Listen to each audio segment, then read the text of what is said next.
There were photographs and footage of Meghan in Paris. What was she wearing and why was she there? I don't think Meghan even knows why she was there. She looked like she'd been lobotomized the entire time. She's just had this sort of blank expression on her face as she was wafting in and out of corridors in Paris. I mean, it was a surprise. No one really knew that she was going to show up there. She was dressed in sort of many neutral colours, which is hilarious because the entire time she was in the royal family, she was lamenting about the fact that she couldn't wear bright colours. But now that she's out, the only thing she can wear are sort of whites and beige.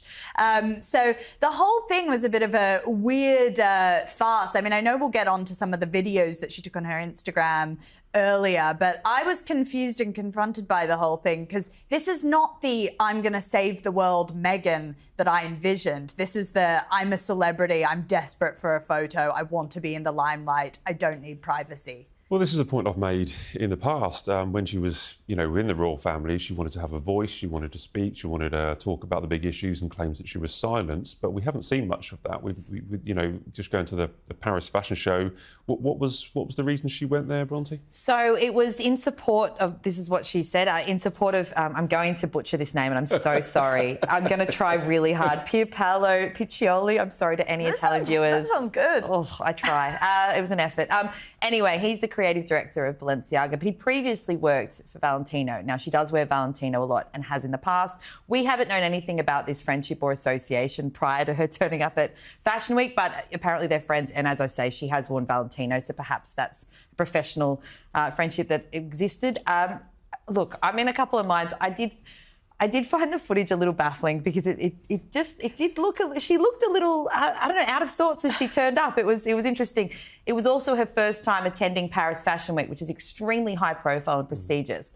And, there were a lot of other celebrities there, but you cannot deny, for Balenciaga at least, I think they would have been very pleased because it got a lot of attention. It got so much coverage. I would be very upset if I was a celebrity that had been invited to that event because they got zero coverage. It was all about Meghan being there. Does the Paris Fashion Show need attention? Does it need Meghan, or does Meghan need the Paris That's what I mean. Fashion I mean, I didn't see any of the collection. I feel like if I was the designer, I'd actually be quite frankly upset because none of that got coverage. It did turn into the Meghan show, as everything does. There was a couple of videos you mentioned about earlier. I know there was one that she posted on her Instagram. I'm not going to get too excited about it, to be quite frank. She drove past, she drove through Paris and she drove past, where Princess Diana died. I'm not going to get antagonistic about that. I don't, she was just driving through and she posted a video. I can't get upset. I think that's an innocent mistake. I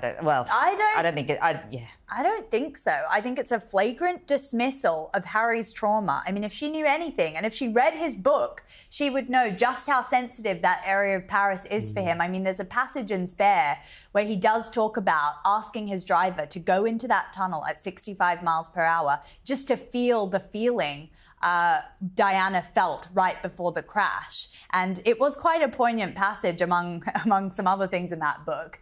But he was really affected by that. And for her to put her weird feet up on the which people also have opinions about, putting feet up on the car, is really disrespectful. I mean, that's a very special area for him. And in not a good way.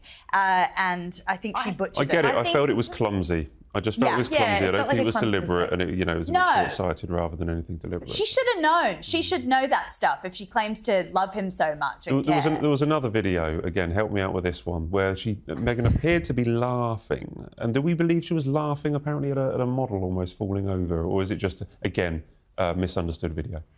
It feels awkward. Of course, when you watch it, I go, I hope she wasn't. I don't know. I don't know her as a person. Maybe if she's someone who finds that funny, no one else in the audience did. With that said, maybe someone next to her had just said something. I don't know.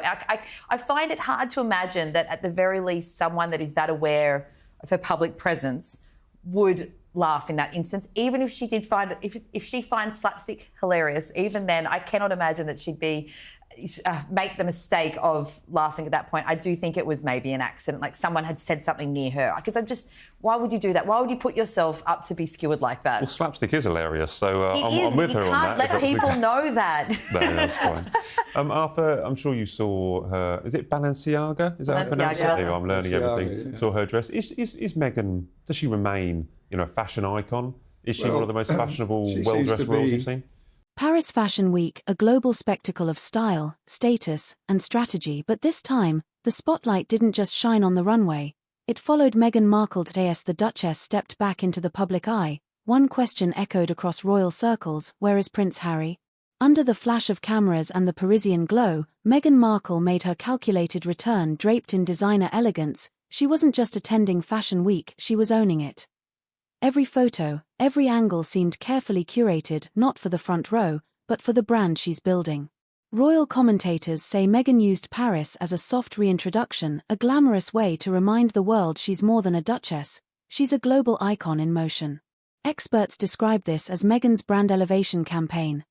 After months of silence following the collapse of her Spotify deal, this appearance wasn't random, it was strategic.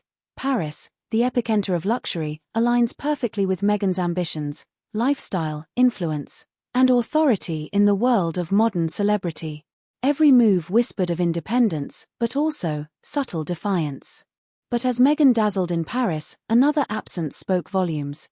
Prince Harry, nowhere in sight. The Duke's continued retreat from public events only fuels speculation. Has the royal couple's brand split into two distinct identities? Some analysts suggest Meghan's solo spotlight hints at a calculated separation, not marital, but media strategic. The Duchess thrives on visibility. Harry, it seems, prefers the shadows.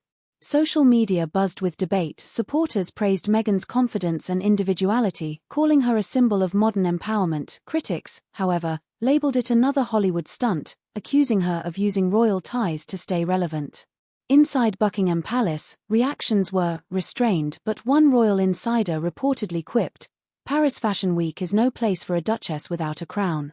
Meghan's reappearance adds pressure to the royal narrative, just as the palace tries to stabilize its image post-scandals and post-Spare. With every camera flash in Paris, Meghan reminds the world that she may have left the royal family, but the royal brand never truly leaves her.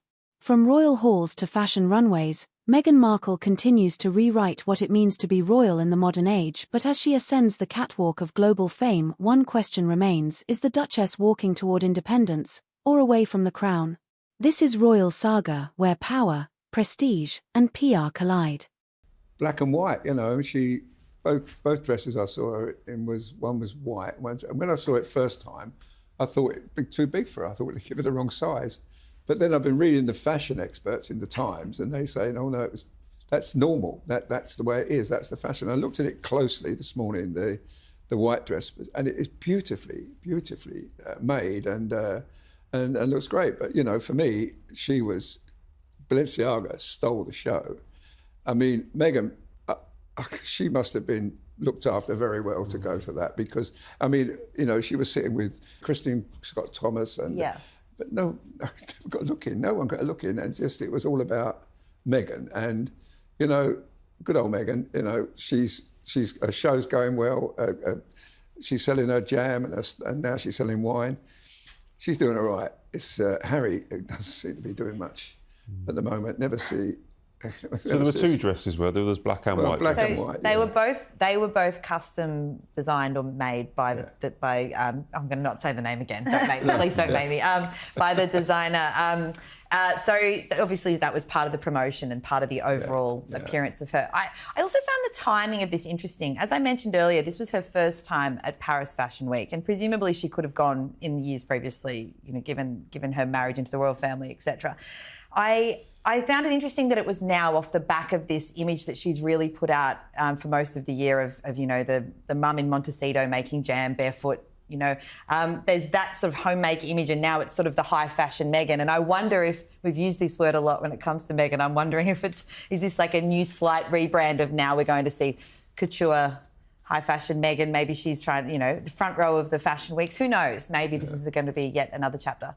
So I suppose is the answer to the question I posed earlier that does Meghan need Paris Fashion Show, or does Paris Fashion Show need Meghan? It might be that Paris Fashion Show needs someone like Meghan. Well, they say that a royal is worth 1.5 celebrities to a fashion show, so she seems to have proved that point anyway. I thought she was, she is, and she sees an opportunity and she takes it. I think she certainly cashed in on her fame anyway. That's my view. She's a headline hunter, and I think that she needs Paris Fashion Week at this point. She needs to elevate her brand because it's pretty much in the toilet. Like, she looked like a loo roll herself, and her brand is also there. Genuinely, I really thought that this was very cheap and tawdry of her to go and do. And the timing is interesting because William was getting a lot of good press, and then she just crops up at Paris Fashion Week. I mean, I'm not saying those two are connected, but I'm not sure. Prince Harry wasn't there at the Fashion Week. It's been a weird year for Harry, I think. We've not seen... I mean, I also can't imagine a world where he would happily be sitting front row next to Anna Wintour and all. I'm able to talk about fashion, by the way, because of the way I dress. I'm unable to dive into this. But You look great. Could you imagine Prince Harry at Fashion Week? I really can't. You wouldn't want to be You there. make a good point, though. It's very interesting because it's so different to the stuff that he was doing in the UK just a couple weeks ago. You know, he was, to his credit, he was actually going and visiting charities. He was going and doing what he does best. And so there is such a sort of chasm between the two brands at the moment. I don't know if you can have your cake and eat it too with that couple, because they're completely in different worlds. We are seeing this professional separation Yes. played out in the last couple of months, aren't we, with everything that Harry was doing, reconciliation with his father, and then Meghan, you know, literally on the catwalk in Paris. It's played out really, you know, tellingly last couple of weeks.